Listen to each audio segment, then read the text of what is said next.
Here are my 7 top tips for new puppy owners.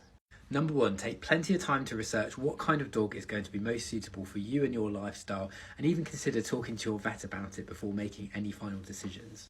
Some of the most popular dog breeds can have a much higher risk of health problems than others, particularly flat-faced or brachycephalic breeds like pugs and French bulldogs. And it's important to be aware of this because it might influence what type of dog you choose to get. But also, there are some health tests that responsible breeders should be carrying out to reduce the risk of some of these problems. Number 2, socialise your dog lots when they're young. Puppies have a critical window of brain development called the socialisation window between the ages of around 3 and 12 weeks.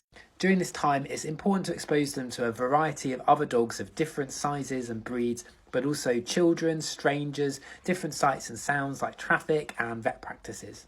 Puppies that aren't given varied experiences at this young age are more likely to grow up fearful and anxious. Number 3, consider getting good pet insurance. We're in the middle of a cost of living crisis, and many pet owners that I meet every day simply don't have access to hundreds or thousands of pounds if their pet falls ill or needs to have some kind of surgery.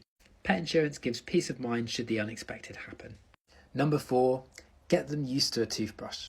Imagine what would happen if you didn't brush your teeth in years. The same thing happens to our dogs. You've got a much better chance of introducing a toothbrush when they're young, and hopefully you'll help to reduce the amount of dental work they'll have to have in their lifetime.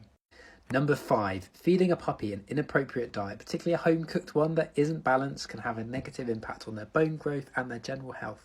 Be sure to feed them a properly balanced, complete puppy food in the right quantities. Don't just feed random amounts. Every food will have a guideline for how much you should be feeding them each day. Number 6, invest time in training them when they were young to help make sure that you have an adult dog that is a pleasure to live with and not a burden.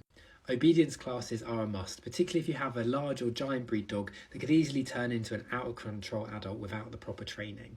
And lastly, remember there are lots of diseases that you can prevent your dog getting. Vaccinations are one aspect of that. Make sure they've had their first one by 8 weeks of age and speak to your vet about booking in any follow-up vaccine.